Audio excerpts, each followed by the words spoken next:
দেখবি হকার থেকে শুরু করে সব এই চা গরম, এই চা গরম, ঠিক আছে, বাদাম বাদাম বাদাম, এই যে চলে, বুঝতে পারলি তো? হ্যাঁ, তারপরে দেবো নাকি দাদা ছাল ছাড়িয়ে নুন মাখিয়ে, এই যে ব্যাপারগুলো সব আমাদের স্টেশনগুলোতে চলে।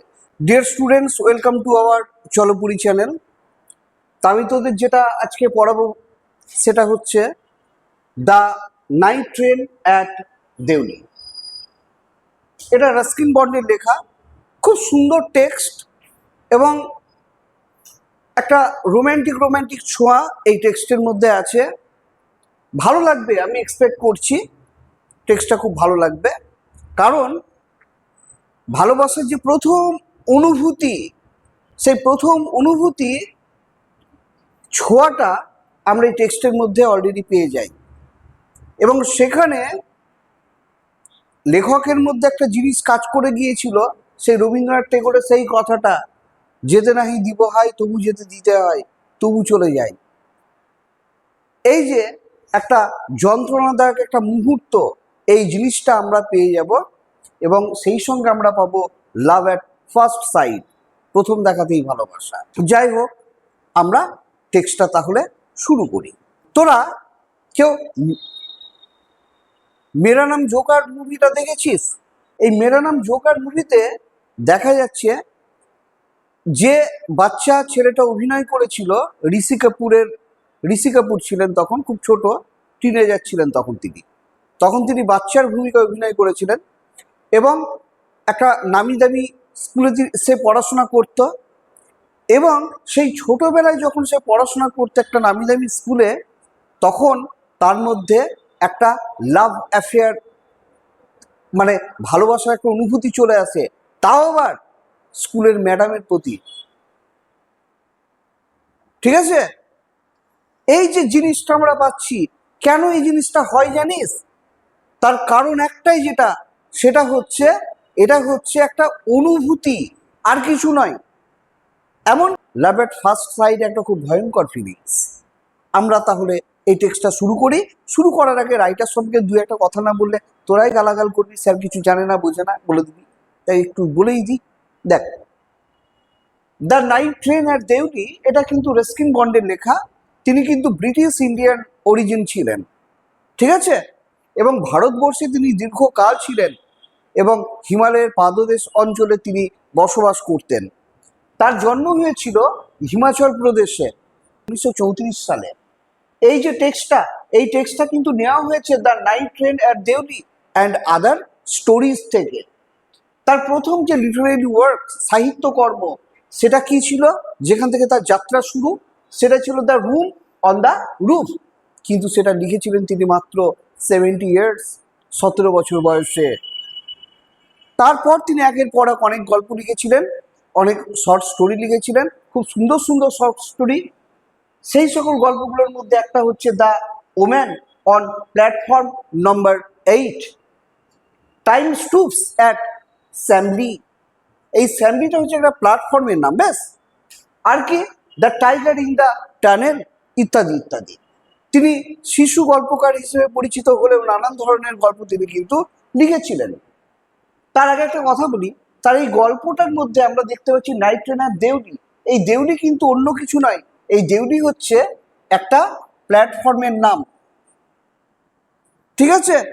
আসলে তার গল্পের বিশেষত্ব হচ্ছে এই যে ছোট ছোট অনেক যে প্ল্যাটফর্ম, যেগুলোকে সচরাচর মানুষ কোনো ভ্যালু দেয় না, সেই সকল জায়গাগুলো তার লেখালেখির মধ্যে চলে আসছে, কিন্তু বেশিরভাগটা কিন্তু হিমালয়ের পাদদেশ এলাকায় অবস্থিত। যেমন তার এই সাহারানপুর স্টেশনের নাম আমরা আগের টেক্সটে পেয়েছিলাম, দ্য ইজ হ্যাবিট টেক্সটে। রোহানা বলে একটা নাম পেয়েছিলাম দ্য ইজ হ্যাবিট টেক্সটে, ওকে।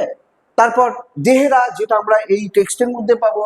তারপরে স্যামলি, এটা তো আমি এখানে দেখালামই, ওকে, ইত্যাদি ইত্যাদি। When I was at college, যখন আমি কলেজে ছিলাম, মানে কলেজে পড়তাম, I use to spend my summer vacations in Dehra at my grandmother's place.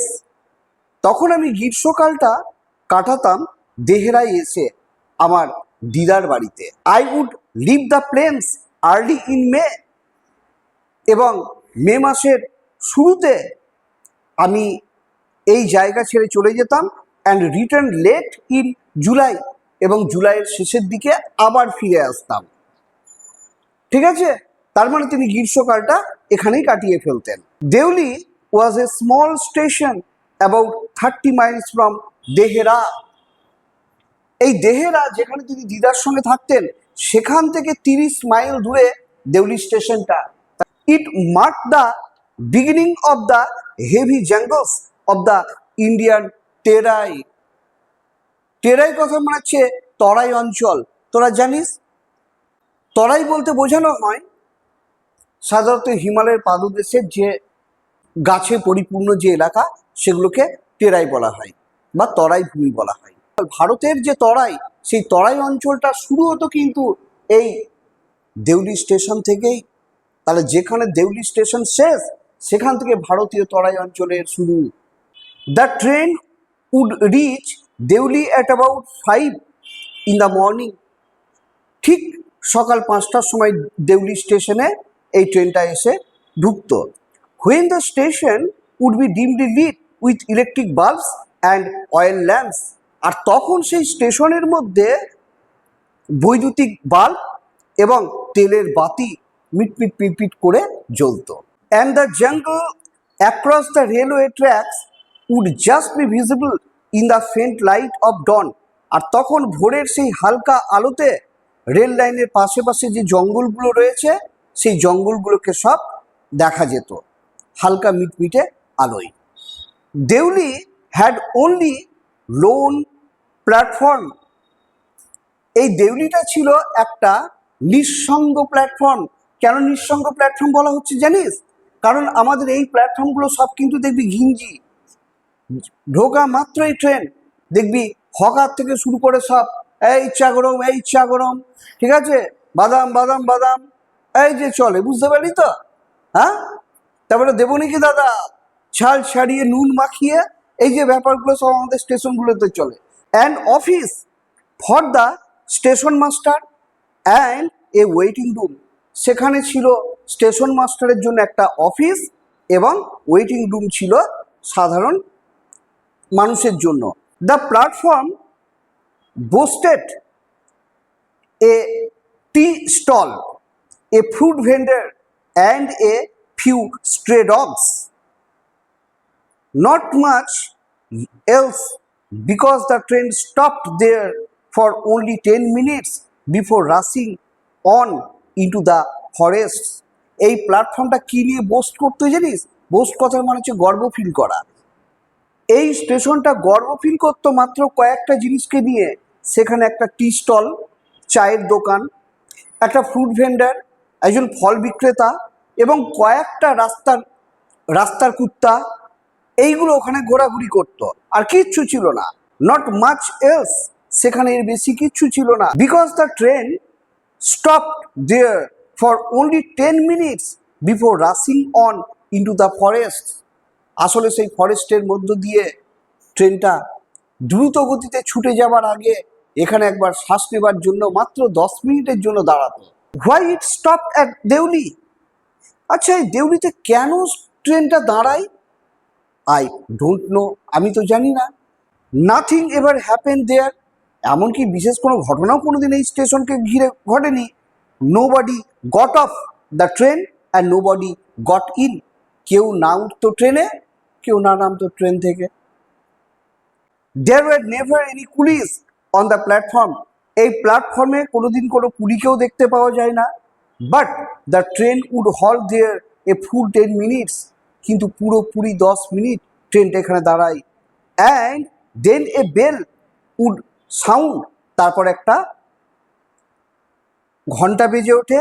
The guard would blew his whistle, এবং গার্ড একটা হুইসেল বাজিয়ে দেয় এবং ট্রেনের গার্ড হুইসেল মারে। And presently Deoli would be left behind and forgotten. তারপর দেউলি স্টেশনটা already সবাই ভুলে যায় এবং হারিয়ে যায় সবার দৃষ্টির আড়ালে।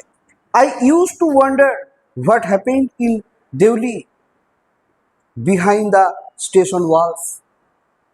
বলছে আমার খুব অবাক লাগতো, ওয়ান্ডার মানে অবাক লাগা।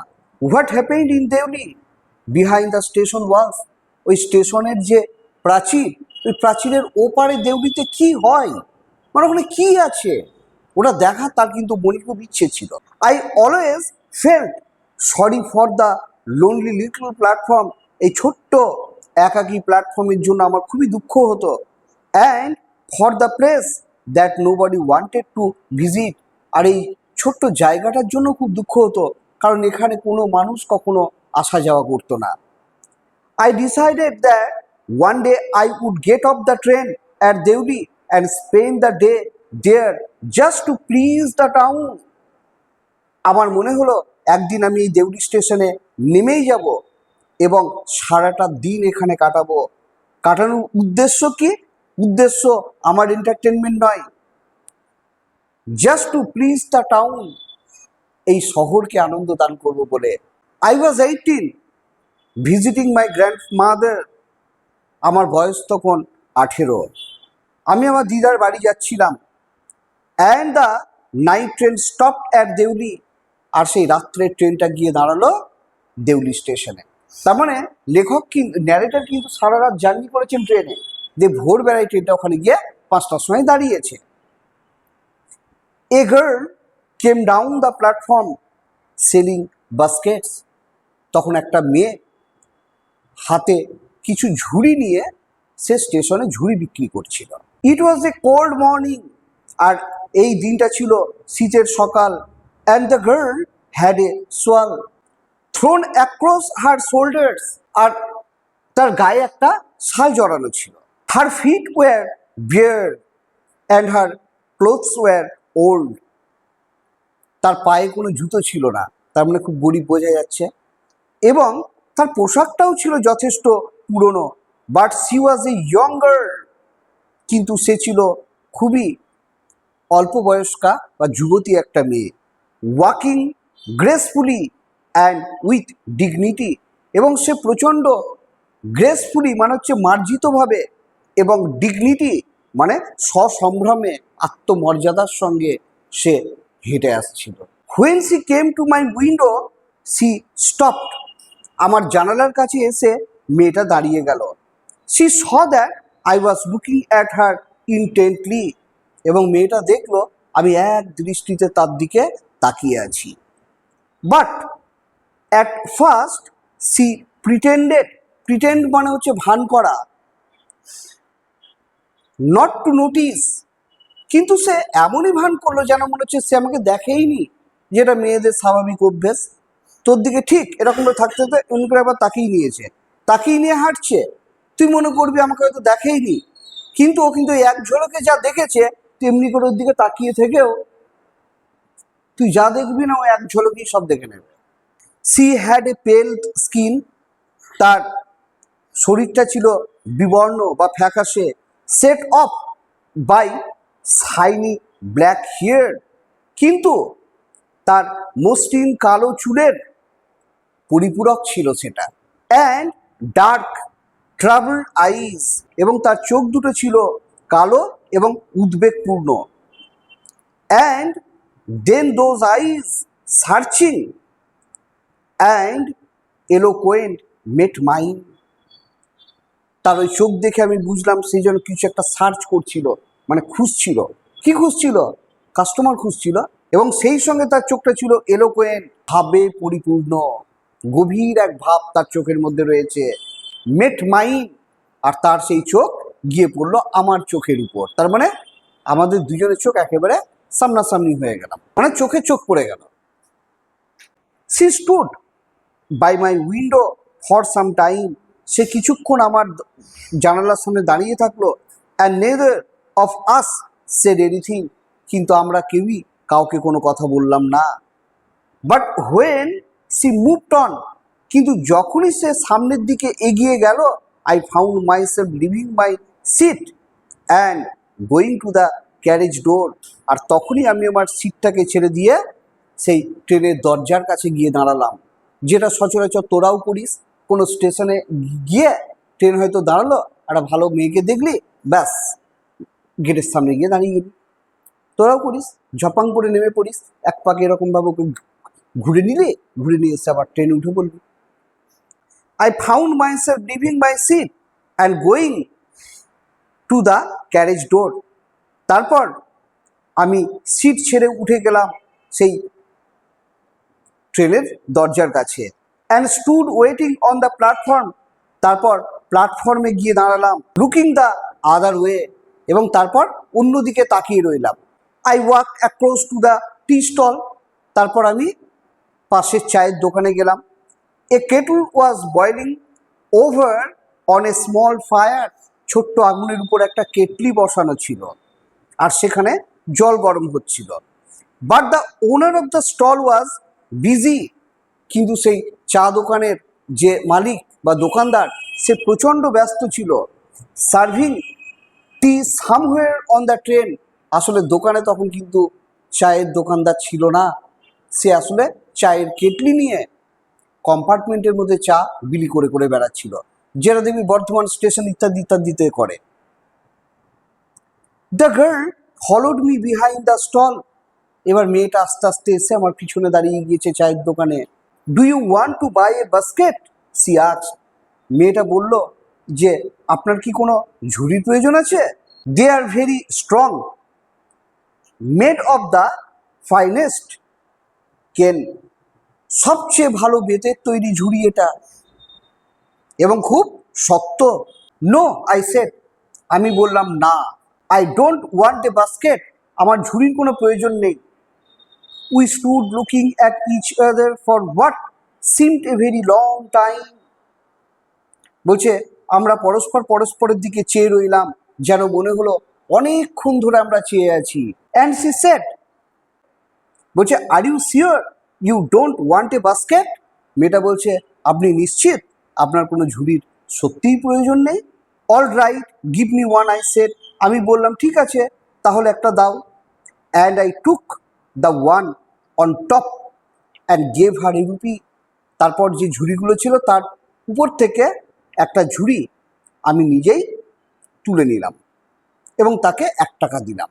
Hardly daring to touch her fingers. তবে আমার স্পর্ধা হলো না তার আঙুলটাকে স্পর্শ করার। তার মানে আলতোভাবে তাকে দিলাম। As she was about to speak, the guard blew his whistle. এমন অবস্থায় মেয়েটা তাকে কিছু একটা বলতে যাবে, আর গার্ড কি করলেন, মাঝখানে ব্যাগরা ঘটিয়ে দিল। The guard blew his whistle. সে বাজিয়ে দিল ট্রেনের হুইসেল। She said something. মেয়েটা কিছু বলল, but it was lost in the clanging of the bell and the hissing of the engine.